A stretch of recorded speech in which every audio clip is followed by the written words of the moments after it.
Welcome. This is the next section for the OpenCloud walkthrough. Now, what we're going to go through in this particular section is going to be the images.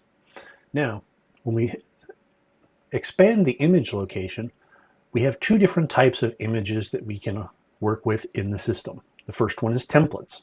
If I click on templates, you'll notice that we can see that there are a batch of templates that are available to be able to build a OpenCloud instance. Now, you can see from the descriptions what types of images they are. For instance, in the first one here, you see it's a Windows 2022. It's a UEFI template. So instead of being built with BIOS, it's built with UEFI. We've got an Ubuntu 2204 LTS cloud image in QCOW2 format, Windows 2019 BIOS template, a Windows 2019 UEFI template, and a 2404 LTS Ubuntu server in a QCOW2 format. Now, in this particular screen, none of these images are registered specifically to you as the end user. You will be able to use these when you build compute instances. Now, what happens if you want to add your own? Now, we can take a look at the fact that up here, there is a register template from URL. This, if you are sharing a template which has to be in QCOW2 format, you will have to upload it from a web source. Otherwise, you can also upload template from local. So if we take a look here, we can first identify the fact that we need to find a local file. We can click or drag this to this location. Let me move that over, and let's navigate my devices until I can find a QCOW2 image. So now you see it appended the Alpine test. So this has got to be running an Alpine Linux device. So we're going to call this Alpine test. What we're going to do is determine what zone we need to put this in. I'm going to actually put it, since I'm building the devices in Lab 01, I'm going to put it in the Lab 01 zone. I can replicate these to other locations later on down the road, but at the moment, I want to make sure that it's in the location where I can build. My domain, I don't necessarily need to add that to it. Hypervisor. You notice there's only one option in the dropdown, KVM. This is in QCOW2 format. You can have it in RAW format, VHD or VMDK, but the system may not necessarily like it too much. A lot of that's due to the fact the hypervisor is KVM, and it likes to have it in the QCOW2 format. If you need assistance in converting images over to QCOW2, this is where you might have to look at some internet resources to be able to do some conversions. But in this case, I do have a QCOW2 file, so I'm going to select QCOW2. OS type, 564-bit, template type. It's a user template. I've got some options here to whether I want that to be extractable, dynamically scalable, a public image, which means everybody can use it, or it's password enabled. But in this case, I'm going to go ahead and click the cancel button, as this would just try to do an upload process afterwards to put the image out there. Now, once you have an image available, you're allowed to be able to click on it and get some of the information as far as when the device was created, what operating system type, the description, size, physical size, whether it's cross-zone, direct download, basically a lot of information related to this. So you can see it is listed here in two zones, this particular image.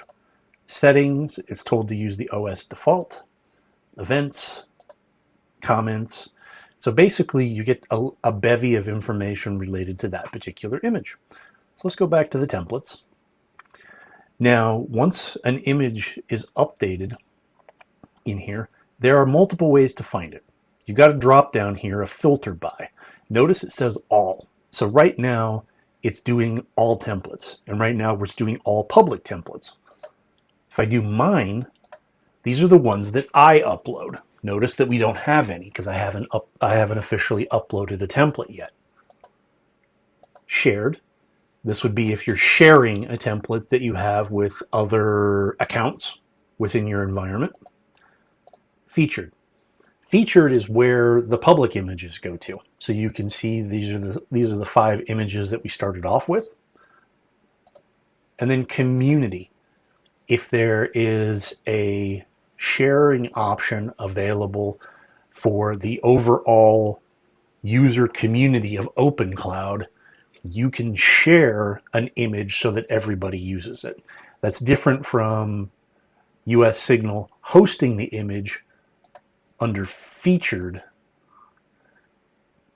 So featured is US Signal owned and updated, while community would necessarily be that somebody else within the OpenCloud environment, another customer who's sharing a template, is updating that particular template for use. Now let's switch over to ISOs, because that's another popular image type that ends up being used within cloud environments. So you can see we've got 4 different ISOs at the moment. Now, some of these ISOs are bootable. Some of them are added after the fact. So you can see VirtIO Windows drivers. If you're running Windows, this puts the proper drivers in play for things like the SCSI controllers and other virtual machine hardware into the instance itself. Acronis boot media, obviously that one's going to be able to allow you to launch Acronis and be able to perform backup and recoveries using the Acronis ISO. SQL 2019 standard. So this is Microsoft's SQL 2019 standard image. So in case you need to install SQL utilizing a licensing that you're getting from US Signal, you can do that here. And in case you need to build a Windows Server 2019 image from scratch, you have the Windows Server 2019 bootable image, bootable ISO available here. Now, just like in templates, there's register ISO and upload ISO from local.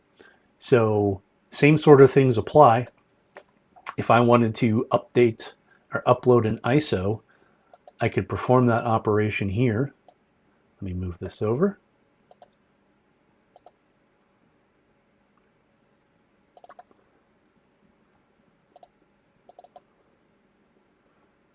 Name of ISO, Alpine Linux 3.20.2. Going to upload it to the zone. We're going to make it bootable. It's kernel 5, 64-bit. Because this, we're going to boot the operating system. Now, user data and user data link policies, these are some of the things you get to in advanced creation inside the compute subsection of OpenCloud. This allows you, especially for Linux devices, to be able to run cloud init scripts and link those particular policies to these particular devices so that they run the necessary scripts that you want them to run to customize to your standards. We're not going to do that right now. So if I do this, there's public, dynamically scalable. So this allows for the scaling of VM, CPU, and memory, and extractable. So whether or not you're going to be able to extract information from the ISO. So the same sort of thing applies. I'm not going to click on the upload button to upload into the environment, but as you can see, it's relatively easy to be able to upload templates and ISOs as long as they're in the proper format. Just remember, again, with templates, you want to be able to be in the QCOW2 format. That's QCOW2 format. You may need to research how to convert existing workloads, whether it's VMware, Hyper-V, or other types that are out there, or if you have a raw image, how to convert that to that particular format. With that, I'll leave you for this particular OpenCloud demonstration video. If you're interested in more information about OpenCloud, you can follow along with our docs available on the US Signal Cloud Docs website. And with that, have a good rest of your day.